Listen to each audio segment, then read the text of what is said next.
اس کی درست ہے یا نہیں، یہ اختلافی مسئلہ چل رہا تھا کہ اس کی نماز صف کے پیچھے اکیلے پڑھنے کی صورت میں درست نہیں ہے۔ دوسرا نظریہ یہ تھا کہ ایسے آدمی کی نماز مکروہ ہونے کے باوجود درست ہے، نماز اس کی ہو جائے گی، اس کے بارے میں یہ فتویٰ نہیں لگے گا کہ اس نے یہ نماز پڑھی ہی نہیں ہے۔ یہ دو نظریے بیان ہو رہے تھے۔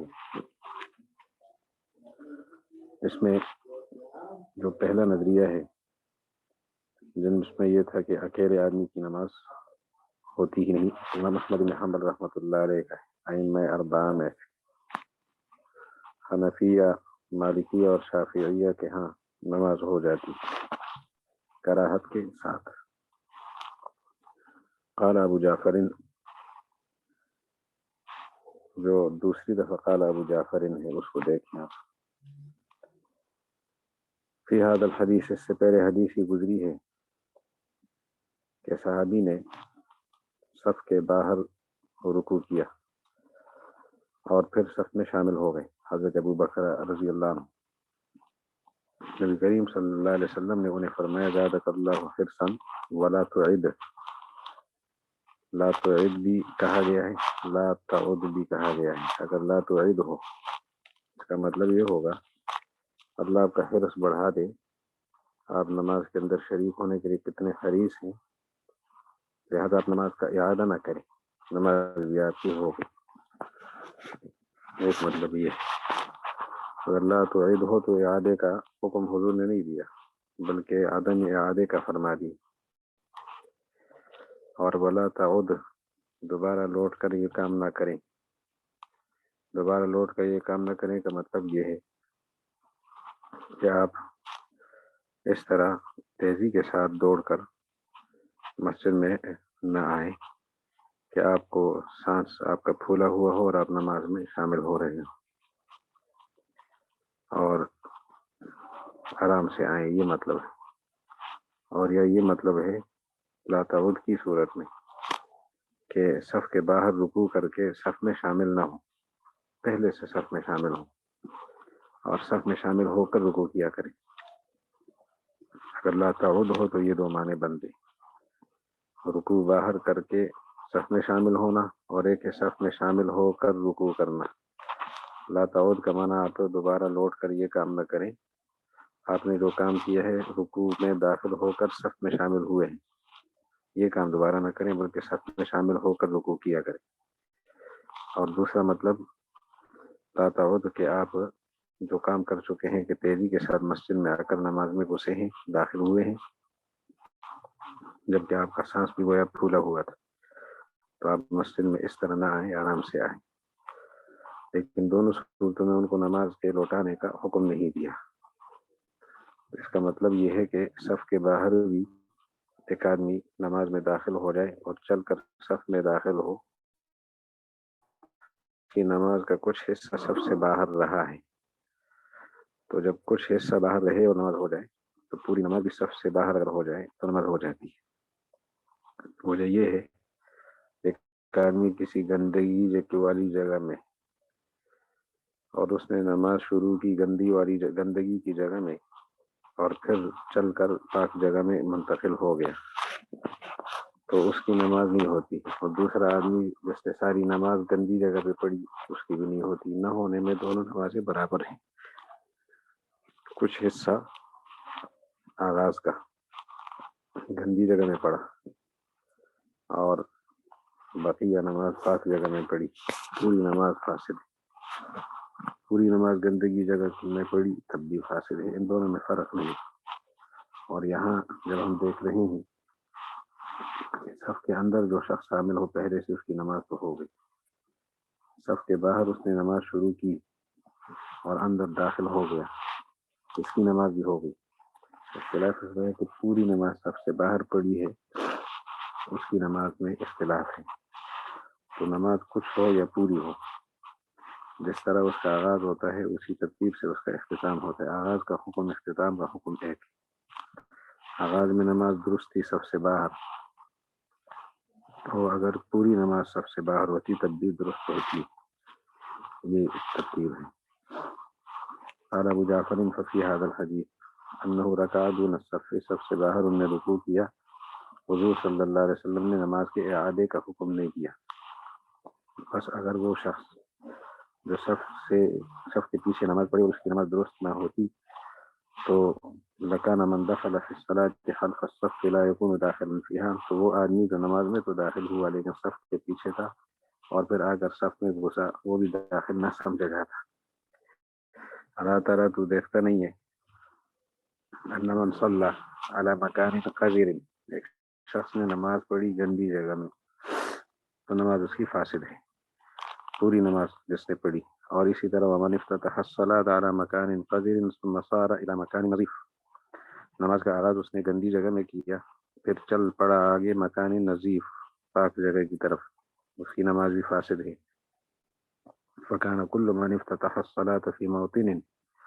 لا يجوز له فيه ان يأتي بالصلاة فيه بکمالها،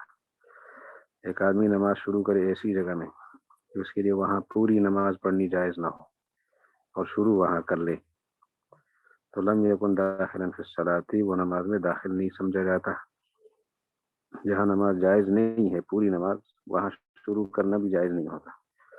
اگر یہاں پر نماز صف کے پیچھے جائز نہ ہوتی تو شروع کرنا بھی جائز نہ ہوتا اور ان کے شروع کرنے کو جائز سمجھا گیا ہے.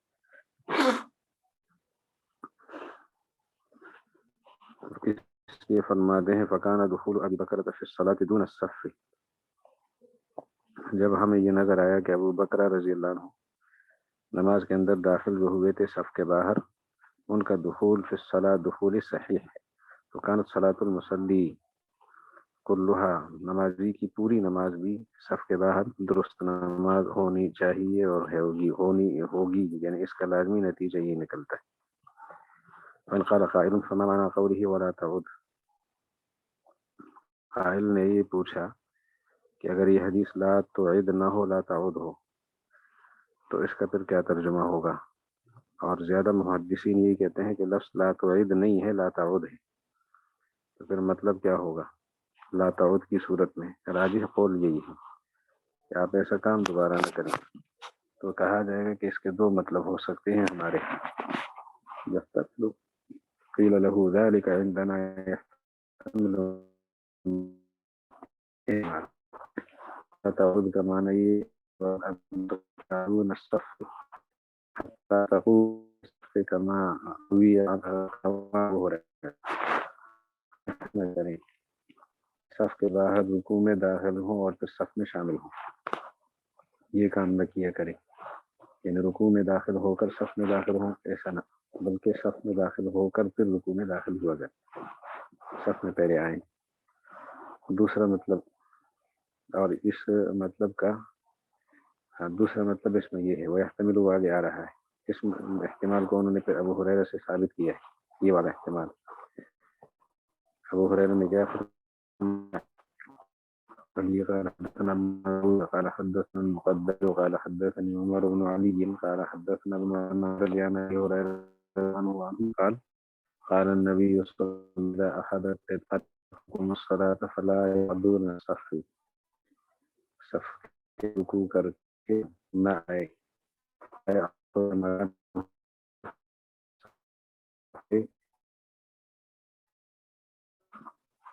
دوسرے احتمال وہ احتمال قوله ولا تعود، آپ علیہ السلام کا یہ ارشاد ولا تعود جو یہ رکھتا ہے کہ اللہ ہم لا تعود سعیہ، آپ نماز سعی نہ کرے ایسی سعی جس کی وجہ سے آپ کا سانس پھول جائے. کما جاء منہ فی غیر هذا الحدیث، جیسے دوسرے حدیث میں بات موجود بھی ہے حضرت ابو ہریرہ رضی اللہ عنہ ہی کے حوالے سے، وہ دیکھ لے. ابھی قال حدثنا احمد بن عبد الرحمن قال حدثنا عمی عبداللہ بن وهب قال حدثنا اسحاق بن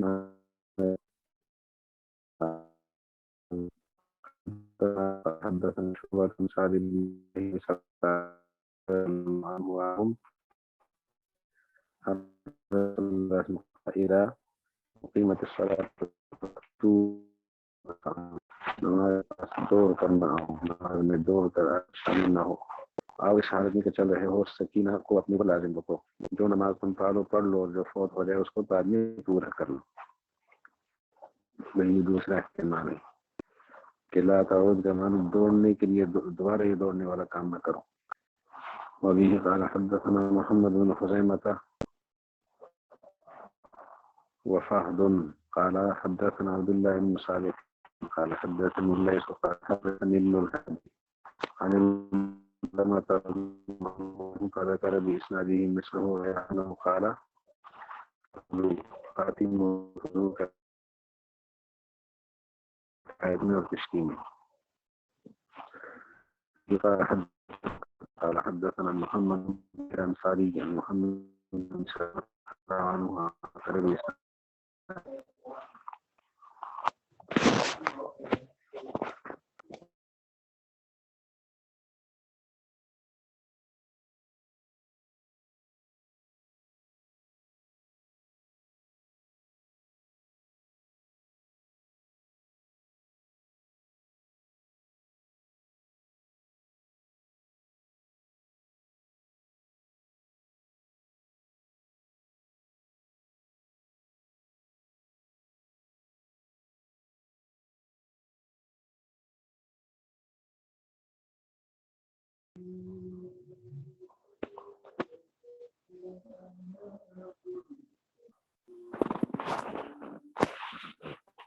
تو بات رہی تھی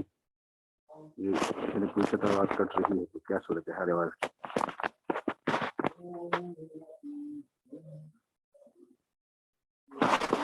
ابھی بھی کٹ رہی ہے.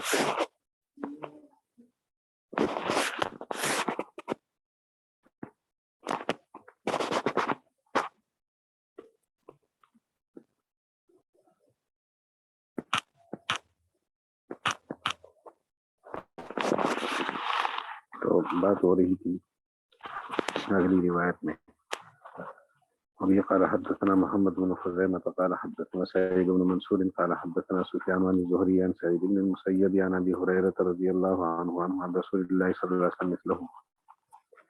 وبه قال حدثنا إسماعيل بن يحيى قال حدثنا محمد بن إدريس قال حدثنا محمد بن إسماعيل عن ابن أبي ذئب عن الزهري عن سعيد بن أبي سلمة عن أبي هريرة رضي الله عنه عن النبي رسول الله صلى الله عليه وسلم مثله. وبه قال حدثنا سليمان بن سعيد قال حدثنا الحسيب قال حدثنا همام عن هشام عن ابن سيرين عن ابي هريره رضي الله عنه عن رسول الله صلى الله عليه وسلم مثله. وبه قال حدثنا ربيع المؤذن قال حدثنا اسد قال حدثنا حماد بن سلمة عن ايوب عن محمد فذكر باسناده مثله. وبه قال حدثنا صالح بن عبد الرحمن قال حدثنا القعنبي قال حدثنا مالك عن العلاء بن عبد الرحمن عن ابيه عن ابي هريره رضي الله عنه قال قال رسول الله صلى الله عليه وسلم اذا ثوب بالصلاه، نماز کا اعلان ہو جائے یعنی اقامت شروع ہو جائے، تصویر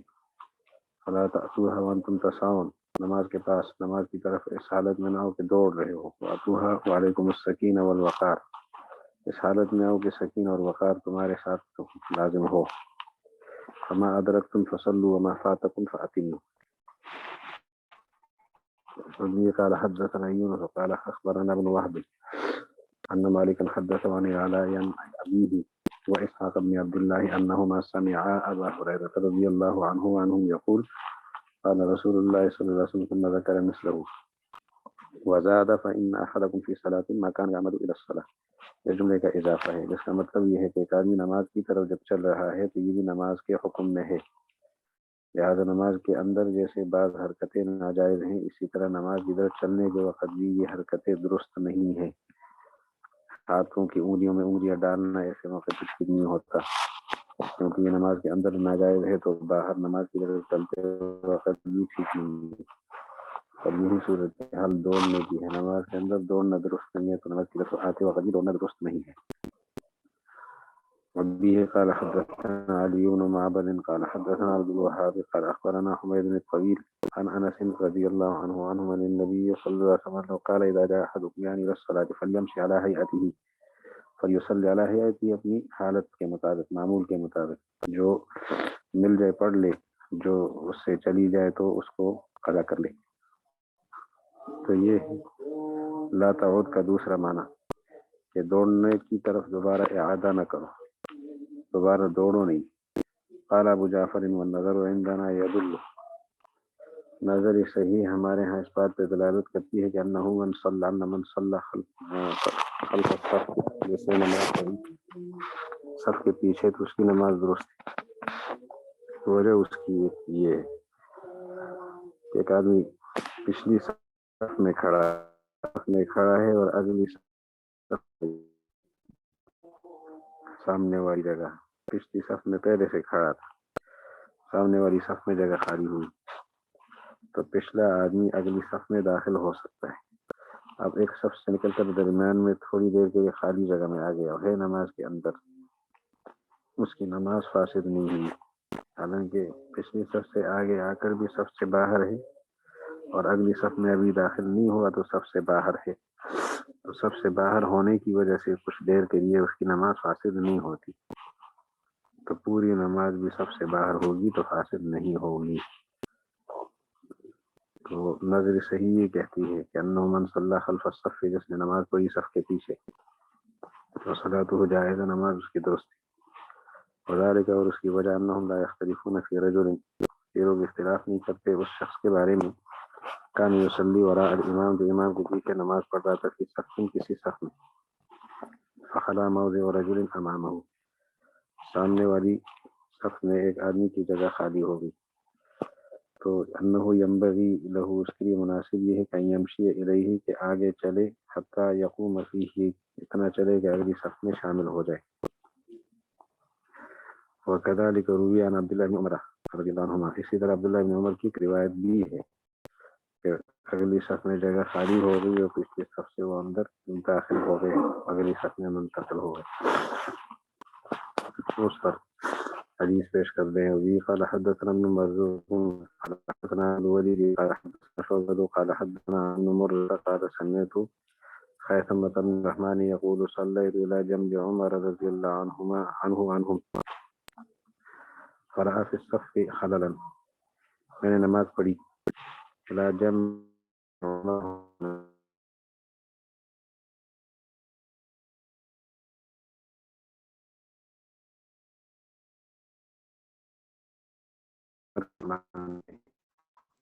آگے پھر آخر صف خالا، صف میں انہوں نے خالی جگہ دیکھی تو شروع ہو گئے اور مجھے اشارہ دے رہے تھے کہ میں آگے بڑھوں۔ وجعلت انما، اور میں ایسا ہوا کہ نہیں جا رہا تھا، انما یمنعنی ان اتقدم الضیق بمکانی، یہ محدثین کہتے ہیں یہ صاد اور نون کے ساتھ، ظن کا معنی جگہ سے جدا ہونا مجھے اچھا لگا تھا، اس پر میں بہت کر رہا تھا، جدا ہونا وہاں ان اتقدم، انما یمنعنی ان اتقدم، میں رو رہا تھا الظن بمکانی اذا جلس ان ابعد منه، اس جگہ کے بارے میں یہ بول کرنا کہ میں اپنی وہ جگہ چھوڑ دوں کہ آپ بیٹھے اور میں اس جگہ سے دور ہو جاؤں، آپ میرے ساتھ ہیں تو میں آپ کے ساتھ صف میں نماز پڑھنا چاہتا ہوں اور اس سے آگے ہونا میں نہیں چاہتا تھا۔ ان کی کوشش یہ تھی، میری کوشش یہ تھی کہ میں ان کے ساتھ نماز پڑھوں۔ فلما ان رأى ذلك، جب انہوں نے یہ بات دیکھی، تقدمہ ہوا، وہ خود آگے ہوئے، حضرت ابن عمر رضی اللہ عنہ پچھلی صف سے اگلی صف میں چلے گئے۔ آپ خود دیکھیں، ایک صف سے نکل کر دوسرے صف میں داخل ہونے سے پہلے کچھ دیر صف سے باہر ہے، اس سے نماز پر اثر نہیں پڑا، تو کچھ حصہ نماز کا اگر ایک جگہ جائز ہے تو پوری نماز بھی جائز ہو سکتی ہے، اور جہاں پوری نماز جائز نہیں ہوتی وہاں کچھ حصہ بھی جائز نہیں ہوتا۔ والذی یتقدم من صف الى صف على ما ذکرنا ہوا، والذی، وہ شخص، یتقدم، جو آگے ہوتا ہے، من صف الى صف، ایک صف سے دوسرے صف کی طرف، على ما ذکرنا، جیسے ہم نے بیان کیا، هو فيما بین الصفین، وہ شخص دو صفوں کے درمیان آ گیا، فی غیر صف، کسی صف کے بغیر ہے، وہ نہ پچھلی صف میں ہے نہ اگلی میں ہے، فلم یضرہ ذلک، اس چیز نے اس کی نماز کو نقصان نہیں دیا، ولم یخرجہ من الصلاة، اور اس کو اس عمل نے نماز سے خارج نہیں کیا، فلما كانت الصلاة لا تجوزه الا لقائم في صف، پھر نماز جائز ہی نہیں ہوتی مگر اس کی جائز ہوتی جو صف کے اندر کھڑا ہو. فسدت علی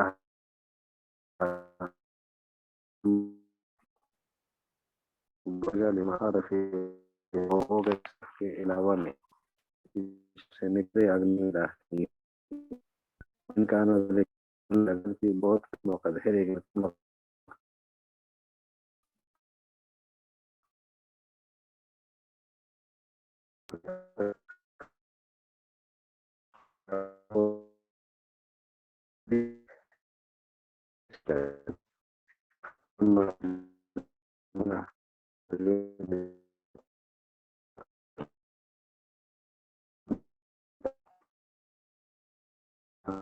اس جگہ کی طرف آگے بڑھنے کا حکم دے رہے ہیں جو جگہ اس کے سامنے خالی ہوگی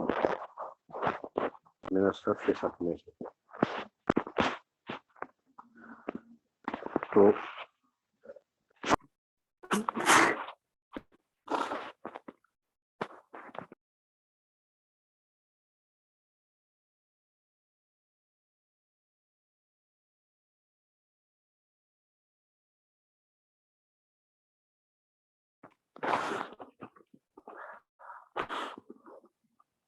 ولا يفسد عليه نہیں ہوتی کے درمیان اس کی نماز کو فاسد نہیں کرتا حالانکہ وہ صف میں نہیں ہوتا دو صفوں کے درمیان ہے. تو دل ذلك على ان من صلى بعد پڑھی اس کی نزدیک ثابت ہوگی نظر صحیح سے بھی. امام طحاوی کی عادت ہوتی ہے نظر صحیح کے بعد پھر دیگر صحابہ کرام کے اقوال بھی پیش کرتے ہیں تابعین کے آثار صحابہ و تابعین.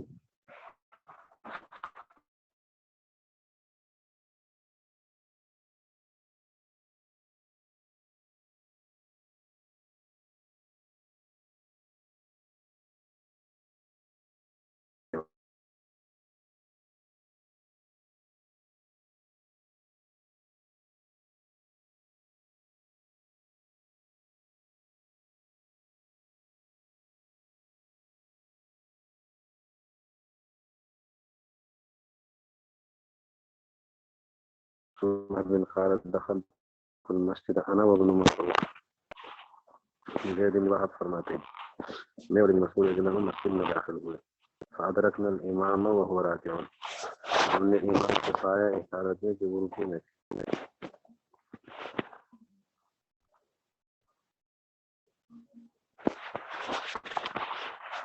رکوع کی حالت میں تھے امام صاحب اور ہم مسجد میں داخل ہوئے. فرکعنا ہم نے رکوع کیا ثم مشینا پھر ہم چلے دوران رکوع حتی استوینا بالصف کہ ہم صف کے ساتھ بالکل برابر ہو گئے. فلما قضى الامام الصلاة قمت لأقضيها. جب نماز امام نے مکمل کی تو میں کھڑا ہوا تاکہ نماز کی قضا کروں یعنی جو رکعت رہتی تھی. عبداللہ بن مسعود نے فرمایا قد ادرکت الصلاة تم نے تو نماز کو پا لیا تھا کیونکہ رکوع کر کے آگے شامل ہوئے ہو تو تمہارا رکوع جو صف کے باہر تھا وہ درست رکوع درست ہے تو رکعت بھی درست. یہ ابن مسعود رضی اللہ عنہ کا حوالہ. وبه قال حدثنا سعد قال حدثنا ابو نعيم قال حدثنا بشير بن سلمان قال حدثني سيار ابو الحسن عن طارق قال كنا مع ابن مسعود رضي الله عنه جلوسا فجاء آذنه اعلان کرنے والا آیا فقال قد قامت الصلاة اور کہنے لگا حضرت نماز کھڑی ہوگی. فقام وقمنا وہ بھی کھڑے ہوئے ہم بھی کھڑے ہوئے. فدخل المسجد وہ مسجد میں داخل ہوئے لوگوں کو دیکھا رکوع کی حالت میں تھے في مقدم المسجد مسجد کے اگلے حصے میں. فکب میں رکوع کیا وما چلتے رہے وفعلنا مثل ما فعل جیسے وہ کر رہے تھے جیسے ہم نے کیا. تو اس سے پتہ چلا کہ سب سے باہر رکوع کر کے آگے شامل ہو جائے لیکن اس طرح کے اعتراض سے مسعود سب سے باہر نہیں ہے. یہاں تو سارے حضرات مل کر دائیں بائیں ان کے ساتھ شامل ہوئے رکعت میں رکوع کے اندر اور پھر چلے اور آگے صف میں شامل ہو گئے. تو یہ بھی صف ہے دو آدمیوں کی بھی صف ہوتی ہے یہاں تو دو سے زیادہ ہے. تو اس لیے یہ تو دلیل میں پیش نہیں کر سکتے آپ. فإن اعتل فی ھذا معتل، اگر اعتراض کرنے والا یہ علت پیش کرے کہ عبداللہ رضی اللہ عنہ نے یہ کام تو کیا ہے، لیکن سارا ہوا و اصحابہ صفا، کہ وہ اور ان کے ساتھی تو صف بنا چکے تھے اور صف کے اندر یہ کام کیا ہے، اس کو کیسے دلیل بناتے ہو؟ اس کا جواب دیتے ہیں کہ اس کے مقابلے میں اور روایت ہے زید بن ثابت، اور اس میں وہ صف میں نہیں تھے، لوگ رکوع میں تھے. زید بن ثابت رضی اللہ عنہ رکوع میں شامل ہو گئے اور چلتے رہے گے یہاں تک کہ صف کے اندر داخل ہو گئے، رکوع کی حالت میں داخل ہوئے اور صف میں شامل ہو گئے. تو یہ فرماتے ہیں کہ اللہ اس کو معترض کو یہ جواب دیا گا فقدوی عن زید بن ثابت فی ذلک ما حدثنا، زید بن ثابت سے مروی ہے جو ہمیں بیان کی یونس نے قال حدثنا سفیان عن الزہری عن ابی امامہ ابن سہل قال رأيت زید بن ثابت رضی اللہ عنہ عنہم دخل المسجد، و مسجد میں داخل ہو گئے، والناس رکوع، لوگ رکوع میں تھے، حتی اذا امکنہ ان یصل الی الصف، جب ان کے لیے اتنا ممکن ہوا کہ وہ صف کے ساتھ پہنچ جائیں گے، مل جائیں گے، اور کہ ان وہ رکوع کی حالت میں کبرہ، یعنی رکوع کی حالت صف میں وہ شامل ہو سکتے ہیں، اس جگہ تک وہ پہنچے، تب انہوں نے رکوع کیا. ابھی صف میں داخل ہوئے نہیں تھے لیکن ممکن ہوا کہ میں رکوع کی حالت میں صف میں شامل ہو سکتا ہوں، تو انہوں نے تکبیر فرمائی، رکوع کیا، ثم دبا، پھر آہستہ آہستہ سر کے وہ راکع رکوع کی حالت میں حتی وصل الصف کے صف میں پہنچ گئے اور صف میں شامل ہو گئے. تو اس میں حضرت کے ساتھ کوئی صف موجود نہیں ہے، اکیلے. ابھی حدثنا یونس قال حدثنا ابن وهب قال حدثني مالك وابن ابي زيد عن ابن شهاب فذكر باسناده مثله. وبه قال حدثنا ابن ابي داود قال حدثنا ابن ابي مريم قال اخبرنا ابن ابي زناد قال اخبرني ابي عن ابي خارجة بن زيد بن ثابت رضي الله عنه ان زيد بن ثابت على عتبة المسجد کی چوکھٹ پر رکوع کیا، وجہ رخن قبلے کی طرف تھا. ثم يمشي معترضا، ایک طول کے بڑھنا، ایک موت بڑھنا، انسان کا رخ قبلے کی طرف ہو اور شمال کی طرف چلے یا جنوب کی طرف چلے، اس کو معترضاً چلنا کہتے ہیں، لمبائی کریں چوڑائی کی طرف جانا. تو یہاں بھی حضرت چوکھٹ پہ داخل ہوئے، قبلے کی طرف رخ تھا، رکوع کر کے معترضاً چلتے رہے دائیں طرف، کیونکہ مسجد کے بائیں دروازے سے وہ شامل ہو گئے تھے، بائیں دروازے سے داخل ہوئے صف کے بائیں طرف. ثم، پھر اس کے بعد یا تدبیہا، اس رکعت کو وہ رکعت ہی سمجھ رہے تھے اگر صف کو پہنچتے، اور لم یصل یا نہ پہنچتے، دونوں صورتوں میں. ابھی امام رکوع میں تھے، انہوں نے چوکھٹ سے دروازے سے داخل ہو کر رکوع کر لیا اور سرکنا شروع کیا امام صف کی طرف. صف میں جا کر مل گئے تب بھی رکعت ہے، نہ ملے تب بھی رکعت ہے. اب کچھ حصہ صف سے باہر پڑھنے سے کچھ حرج نہیں ہوتا، تو پوری نماز میں کیوں حرج ہے؟ اب آخری اشکال یہ ہے سوال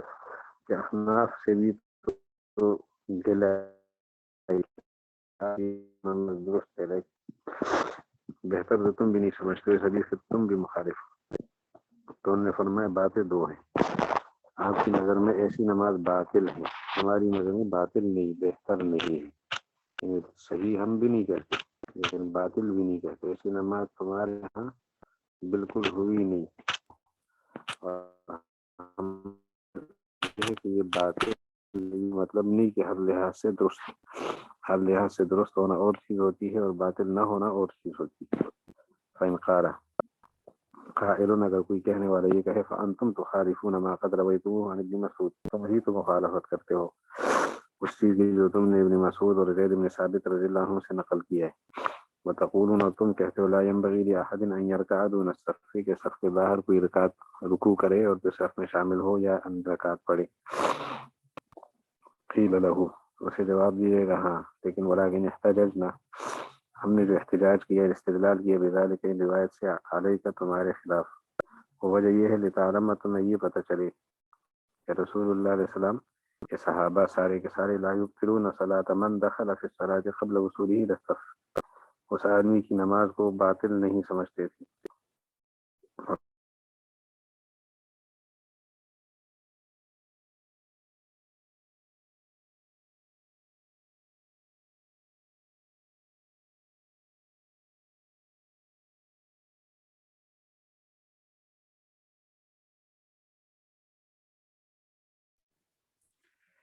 اس پہ اعتراض پھر یہ ہے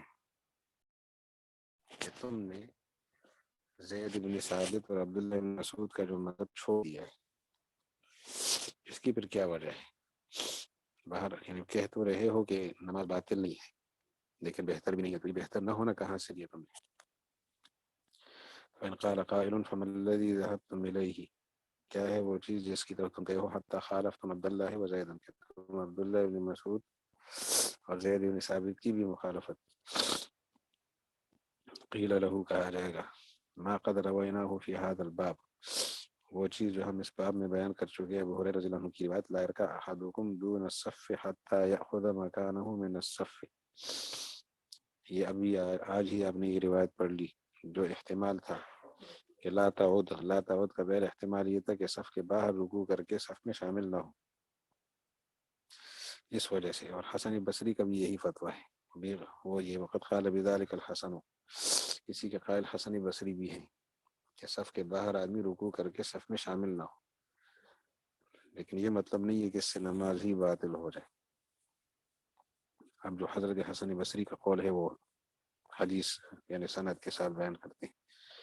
ابھی قال حدثنا ابن ابی داود قال حدثنا القواريري قال حدثني يحيى بن سعيد عن الاشعث عن الحسن انه كره، حسن رحمہ اللہ مکروہ سمجھتے تھے ان یرکع دون الصف، کہ ایک آدمی رکوع کرے صف کے باہر، وکل ما بینا فی هذا باب من هذا من اجازت الصلاة من صلى خلف الصف، جو ہم نے بیان کیا یہ اس باب میں یہ والا مسئلہ کہ صف کے پیچھے اکیلی نماز ٹھیک نہیں ہے، لیکن اگر پڑھ لی تو نماز جائز ہو جائے گی، یہ دونوں باتیں، وهو قول ابی حنیفہ و ابی یوسف و محمد رحمہم اللہ، یہ ان بزرگوں کے فتوے ہیں۔ اب بھی آواز نہیں آ رہی ہے؟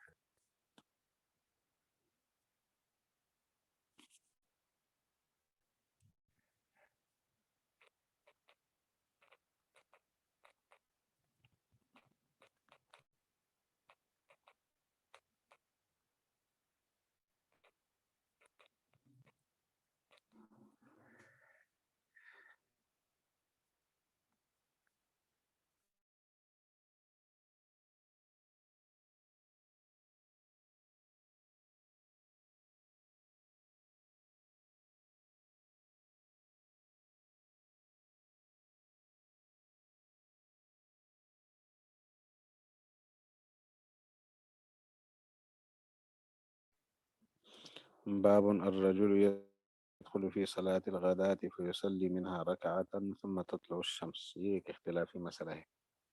ایک شخص فجر کی نماز پڑھ رہا تھا، ایک رکعت اس نے پڑھ لی، دوسری رکعت میں داخل ہوا تو سورج نکلا، اس کی نماز کا کیا حکم ہے؟ اس میں ائمہ ثلاثہ ایک طرف ہیں اور احناف دوسری طرف ہیں۔ ائمہ ثلاثہ فرماتے ہیں کہ ایسے موقع پر اس کی نماز درست ہوگی، جبکہ احناف فرماتے ہیں اس کی یہ نماز باطل ہوگی، نماز ختم ہو جائے گی اور دوبارہ نہ پڑے گی، یہ کر رہے ہیں۔ تو اب لیں باب الرجل قال ابو جعفر روى عطاء وغيره عن ابي هريرة، عطاء بن يسار ان کے علاوہ اور بہت سارے حضرات ہیں ابو ہریرہ رضی اللہ تعالی عنہ سے نقل کر رہے ہیں، وہ یہ بات کرتے ہیں کہ ان رسول اللہ صلی اللہ علیہ وسلم قال، حضور علیہ الصلوۃ والسلام نے یہ فرمایا ہے، من ادرک من صلاة الصبح رکعتا قبل ان تطلع الشمس فقد ادرک الصلاة، کہ جس نے ایک رکعت کو پا لیا، صبح کی رکعت کو طلوع شمس سے پہلے، تو اس نے نماز کو پا لیا۔ امام طحاوی فرماتے ہیں اس روایت کا ہم نے صرف حوالہ دیا ہے، سند بیان نہیں کی، اس لیے کہ مواقیت الصلاۃ میں کئی سندوں کے ساتھ یہ روایت گزری ہے، اسی سے یہاں استدلال کرتے ہیں، ہم صرف حوالہ دے سکتے ہیں، دوبارہ اعادہ نہیں کریں گے۔ تو اب ان روایت کے بارے میں فذهب قوم الى ان من صلى من صلاة الصبح رکعتا، فذهب قوم گئی اس بات کی طرف ان من صلى من صلاة الصبح، جس نے صبح کی نماز میں سے کچھ پڑھا، یعنی من صلاة الصبح صلی رکعتا، ایک رکعت پڑھی، صبح کی نماز میں سے ایک رکعت پڑھی طلوع الشمس سے پہلے اور اس پر سورج طلوع ہوا، صلی علیہا اخرى، اس کے ساتھ ایک اور رکعت کو ملا کر پڑھ لے اور وقت جو پڑھ لے اور نماز اس کی درست ہو جائے گی۔ یہ جو اثر ہے ابو ہریرہ رضی اللہ کا، اسی سے اس کا استدلال ہے۔ وخالفہم فی ذلک آخرون، دوسرے حضرات اس کے مخالف ہیں، ائمہ احناف، شافعی، مالکی اور حنبلی ایک طرف ہیں، ابو حنیفہ رحمہ اللہ اور ان کے شاگرد دوسری طرف ہیں۔ فقالوا اذا طلعت الشمس وهو في صلاته فسدت عليه صلاته، فجر کی نماز پڑھنی شروع کی، ایک رکعت پڑھ چکا تھا، دوسری رکعت کے دوران نماز سورج طلوع ہوا تو نماز ختم، فاسد ہوگی۔ اور وہ کہتے ہیں لیس فی هذا الاثر دلالۃ علی ما ذهب الیہ اہل المقالۃ الاولى، اہل مقال اولا، مقال اولا والے لوگ وہ تھے جنہوں نے کہا کہ فجر کی نماز ایک رکعت ملانے سے پوری ہو جائے گی۔ ان کے لیے اس حدیث میں کوئی دلیل موجود نہیں ہے، ولا ایسا نہیں ہے۔ فی هذا الاثر، اس حدیث کے اندر دلالت علی ما، اس چیز پر ذهب الیہ جس کی طرف گئے ہیں اہل المقالۃ الاولى، پہلے مقالے والے، اور وہ چیز ہے نماز کا ایک رکعت ملانے سے مکمل ہو جانا۔ وجہ یہ ہے کہ اس حدیث کا مطلب یہ بھی ہو سکتا ہے، اور زیادہ قرین قیاس بھی یہ ہے کہ جو آدمی نابالغ ہے اور وہ بالغ ہو جائے اور فجر کی نماز کا اتنا وقت اس کو ملے کہ ایک رکعت پڑھ سکتا ہے، تو وہ ایک رکعت نہیں پڑھے گا، نہ دوسری مثال میں رہے گا، بلکہ یہ رکعت دوبارہ اس کو پڑھنی ہوگی، اس کے ذمے یہ نماز فرض ہوگی۔ اتنی دیر اس کو مل گئی ہے کہ طلوع الشمس سے پہلے جب وہ بالغ ہوا، ایک رکعت پڑھنے کی گنجائش اس کے پاس تھی، تو یہ نماز اس پر فرض ہے، یہ کہنا چاہتے ہیں۔ اسی طرح خاتون ہے، ایام حیض میں فجر کی نماز کا وقت اس کو ملا، وہ طہر کی حالت میں داخل ہو گئی، اس کا حیض خود ختم ہو گیا،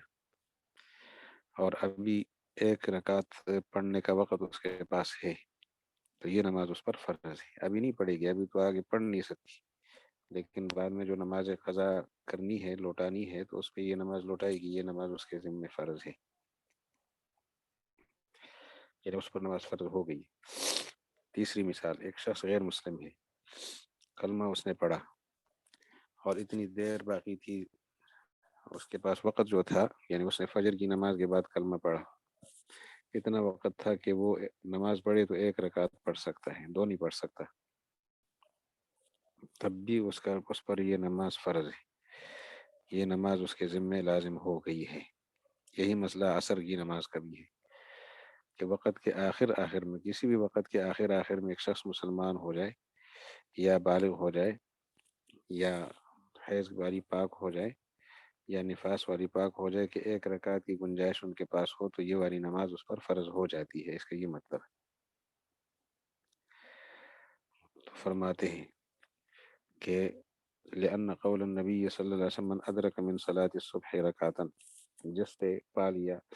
صبح کی نماز میں سے ایک رکعت کو طلوع الشمس سے پہلے، فقد ادرکہ، تو اس نے پا لیا نماز کو۔ اس کا احتمال یہ ہے، ما قالہ، ایک احتمال تو وہی ہے جو انہوں نے پیش کیا ہے کہ اس پر نماز جو ہے نا، یہ نماز اس کی درست ہے، دوسری ملائے، لیکن دوسرا احتمال بھی ہے، ایک احتمال یہ، ایک احتمال دوسرا، وہ یہ کہ ان یکون عنا بہ الصبیان، کہ حضور کی مراد اس سے وہ بچے ہوں، الذین یبلغون قبل طلوع الشمس، جو بالغ ہو جاتے ہیں طلوع الشمس سے پہلے، والحیض اللاتی، وہ حیض والی خواتین، یطہرن، جو پاک ہو جاتی ہے، والنصارى، اور وہ عیسائی لوگ، الذین یسلمون، جو مسلمان ہوتے ہیں۔ وجہ لأنه لما ذکر فی هذا الاثر الادراک ولم یذکر الصلاۃ، حضور علیہ السلام نے ادرکہ فرمایا، من صلی نہیں فرمایا، من ادرک، من صلی رکعتا قبل طلوع الشمس فقد صلی، یا فقد ادرک، یہ نہیں فرمایا، بلکہ ادرکہ کا لفظ ہے۔ اور جن لوگوں کو ہم نے نام لیا یا جو ان کے مشابہ ہیں، وہ مدرکین لہذا الصلاۃ، هذه الصلاۃ، وہ اس نماز کے مدرک ہے، ادراک، درک، یعنی نماز کو انہوں نے پا لیا ہے، ویجب علیہم قضاؤها، اور ان پر ان نمازوں کی قضا ضروری ہے، وإن كان الذي بقي عليهم من وقتها أقل من المقدار الذي يصلونها فيه، اگرچہ مسلمان ہوتے وقت یا بالغ ہوتے وقت یا پاک ہوتے وقت ان کے پاس بہت کم وقت باقی تھا، ایک رکعت پڑھنے کی گنجائش تھی، پوری نماز نہیں پڑھ سکتے تھے، تب بھی نماز اس پر فرض ہے۔ وَإِنْ كَانَ الَّذِي بَقِيَ عَلَيْهِمْ، اگرچہ وہ چیز جو ان پر باقی ہے، من وقتها، فجر کی نماز کے وقت میں سے، اقل من المقدار، اس مقدار سے کم ہے، الذي يصلون فيه، جس مقدار میں یہ لوگ نماز پڑھ سکتے ہیں، اس مقدار سے وقت کم ہے۔ قالوا وهذا الحديث والذي ذهبنا فيه الى ان المجانين، یہی علماء فرماتے ہیں کہ اس حدیث میں والذی ذهبنا فيه، یہ وہی حدیث ہے جس میں ہم گئے اس بات کی طرف کہ ان المجانین اذا افاقوا، پاگل لوگ کا پاگل پنا ختم ہو جائے، افاقہ ہو جائے، والصبیان اذا بلغوا، بچے بالغ ہو جائیں، والنصارى اذا اسلموا، نصارى مسلمان ہو جائے، والحیض اذا طہرنا، حیض والی پاک ہو جائیں، وقت بقی علیہم من وقت الصبح مقدار رکعتین، اور ان کے پاس باقی ہو فجر کی نماز میں سے ایک رکعت کی مقدار، تو یہ سارے لوگ انہم لہا مدرکون، یہ اس نماز کا ادراک کرنے والے ہیں، یعنی پانے والے ہیں۔ لہٰذا ہم اس حدیث کے مخالف نہیں ہے، فلم نخالف هذا الحدیث، ہم اس حدیث کے بالکل مخالف نہیں ہے، البتہ وانما خالفنا تأویل اہل المقالۃ الاولی، کہ دو تعویلیں ہو سکتی تھی، دو احتمال ہو سکتے تھے۔ ایک احتمال یہ ہے کہ ایک رکعت ساتھ ملا کر نماز پوری ہو جائے گی، اس کو نماز مل گئی ہے، اور دوسری تعویل یہ ہے کہ یہ نماز اس کے ذمے لگ گئی ہے۔ تو ہم نے پہلی تعویل کی مخالفت کی ہے، اس مقالے والوں کی تعویل کی، حدیث کی مخالفت نہیں کی، لیکن اس تعویل کے لیے تائید چاہیے، وہ تائید آگے آ رہی ہے کہ دوسری تعبیر جو ہے وہی درست ہے، پہلی والی نہیں۔ فکان من الحجۃ علیہم لأہل المقالۃ الاولی، یہاں پر اہل مقالہ اولی جو حضرات یہ کہتے تھے کہ نماز پوری ہو سکتی ہے ایک رکعت ساتھ ملا کر، اس تعویل والوں نے ایک دلیل پیش کی تھی یہاں کہ ہماری والی تعویل درست ہے، وہ حدیث یہ ہے جو انہوں نے اپنی حق میں پیش کی ہے۔ فکان من الحجۃ علیہم، حجت اس دوسرے فریق پر، لأہل المقالۃ الاولی، مقالہ اولی والوں کے لیے وہ ہے ما قد حدثنا علی بن معبد قال حدثنا عبد الوهاب بن عطاء عن سعید عن قتادہ عن خلاس عن ابی رافع عن ابی ہریرہ رضی اللہ عنہ عن رسول اللہ صلی اللہ علیہ وسلم قال من ادرک من صلاة الغداۃ رکعۃ، جس کو فجر کی نماز سے ایک رکعت مل جائے طلوع شمس سے پہلے، فلیصلی الیہا اخری، اس کے ساتھ ایک اور پڑھے۔ فلیصلی الیہا اخری کا ظاہری مطلب یہی ہے کہ فجر کی نماز اگر ایک رکعت اس نے پڑھ لی طلوع شمس سے پہلے تو دوسری ساتھ پڑھی۔ یہ انہوں نے دلیل میں بات پیش کی کہ ہمارا احتمال اس لیے درست ہے کہ یہ حدیث ملتی ہے، ہمارے پاس موجود ہے۔ پھر اسی حدیث کی ایک اور سند، ابھی قال حدثنا ابن مرزوق قال حدثنا ابو عامر قال حدثنا علی بن المبارک عن یحیی بن ابی کثیر عن ابی سلمۃ عن ابی ہریرہ رضی اللہ عنہ ان رسول اللہ صلی اللہ علیہ وسلم قال من ادرک رکعۃ من صلاة العصر قبل ان تغرب الشمس، نماز عصر سے پہلے ایک رکعت مل گئی تو اس کی نماز تام ہے۔ فإذا أدرك ركعة من صلاة الصبح فقد تمت صلاته، فجر کی ایک رکعت مل جائے تب بھی اس کی نماز پوری ہو سکتی ہے۔ ففيما روينا ذکر البناء، جو ہم روایت کر چکے ہیں کہ بنا بعد طلوع الشمس کے بعد نماز پر بنا کرنا یا نماز کو مکمل کرنا، علامہ قد دخل فيه قبل طلوعها، وہ نماز جو اس میں آدمی داخل ہوا تھا طلوع الشمس سے پہلے، اس میں جواز ثابت ہو گیا۔ فکان من الحجۃ علی اہل هذه المقالہ، یہ جو مقالے والے ہیں جو کہتے ہیں ایک رکعت ملانے سے نماز درست ہوتی ہے، ان کے خلاف اب حجت، وہ حجت پیش کر رہے ہیں، وہ یہ کہ ان هذا قد يجوز ان يكون كان من النبي صلی اللہ علیہ وسلم قبل نهيه عن الصلاة عند طلوع الشمس، حاصل اس جواب کا یہ ہے کہ حضور علیہ السلام نے جو فرمایا تھا کہ جس کو فجر کی ایک رکعت مل جائے تو اس کو نماز مل گئی، لہٰذا ایک رکعت دوسری ملا لے، یہ روایت منسوخ ہے کیونکہ دوسری ناسخ روایتیں موجود ہیں، اور اس وقت نماز پڑھنے پر پابندی والی روایتیں موجود ہیں، تو پابندی والی روایتوں کو اور ان کو سامنے رکھ کر ان کی کوئی اور توجیہ نہیں ہو سکتی سوائے اس کے کہ پابندی ہی کو قبول کیا جائے، اور ان کی توجیہ ہو سکتی ہے کہ یہ منسوخ ہے، یہ روایت، یہ احتمال موجود ہے۔ حضرت ابو ہریرہ رضی اللہ عنہ کی یہ روایت، یہ اس وقت کی روایت کرتے ہوں جو نسخ سے پہلے کے زمانے کے ہو، قبل نہیں سے پہلا کا دور ہو، عن الصلاۃ جو روک چکے ہیں، عند طلوع الشمس طلوع شمس کے وقت نماز پڑھنے سے جو روکنے کا حکم ہے اس سے پہلے کا یہ واقع ہو، کیوں؟ فإنه قد نهي عن ذلك کہ اس سے تو روکا گیا ہے، وتواترت یا نہا حضور نے اس سے روکا ہے طلوع الشمس کے وقت، وتواترت عنہ الآثار بنہیہ عن ذلك، آثار روایتیں متواتر ہیں اور روایتیں متواتر ہیں عن ذلك اس وقت نماز پڑھنے سے،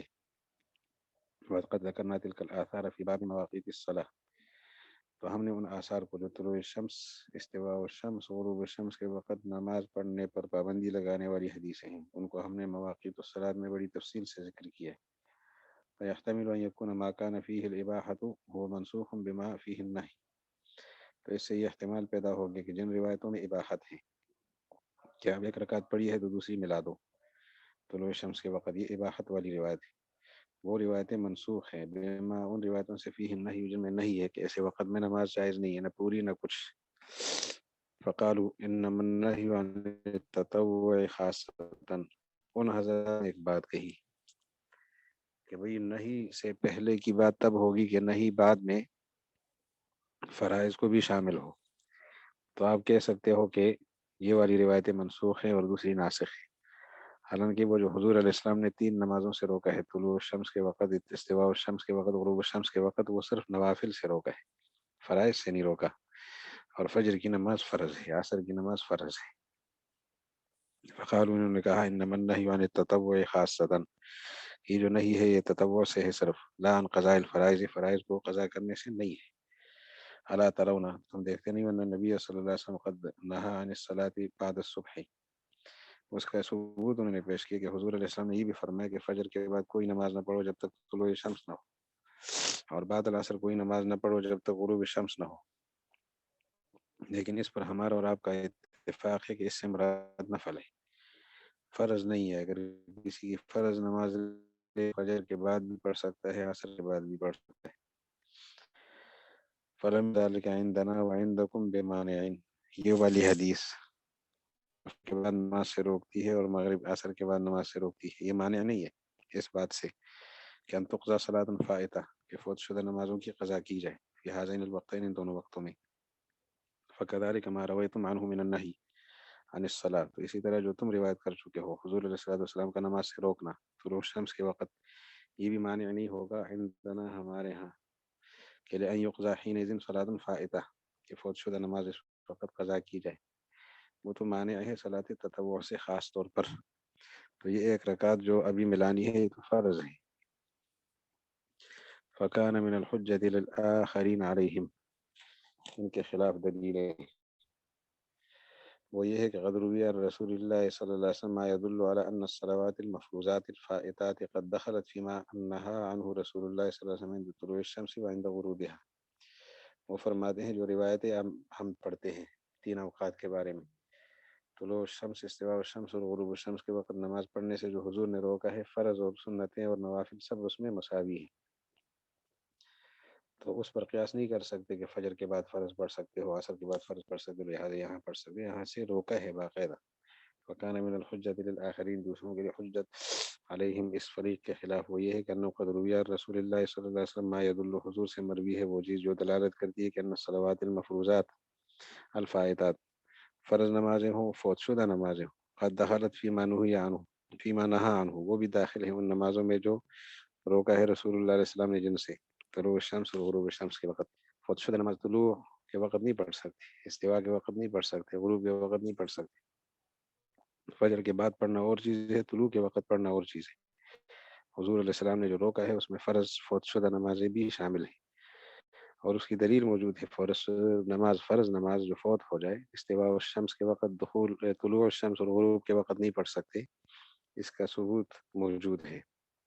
بخاری میں بھی آپ نے پڑھا کہ حضور علیہ الصلوۃ والسلام ایک سفر پہ تھے، حضرت بلال کی ذمہ داری ہوئی کہ فجر کی نماز کے لیے جگانا ہے، جاگے تو سورج طلوع ہو رہا تھا، آپ نے وہاں نماز نہیں پڑھی، ورنہ اگر وہیں پڑھنا ہوتا اور جواز ہوتا تو اور فوت شدہ نماز اس وقت پڑھنے کی گنجائش ہوتی تو پڑھ لیتے، لیکن وہاں سے آگے گئے ہیں اور آگے جا کے پڑھی۔ یہ پتہ چلا کہ طلوع الشمس استواء الشمس اور غروب الشمس کے وقت فوت شدہ نمازوں پر حضور نے پابندی لگائی ہے اور فجر کے بعد اور عصر کے بعد اجازت دی ہے، تو اس لیے اس پر اس کو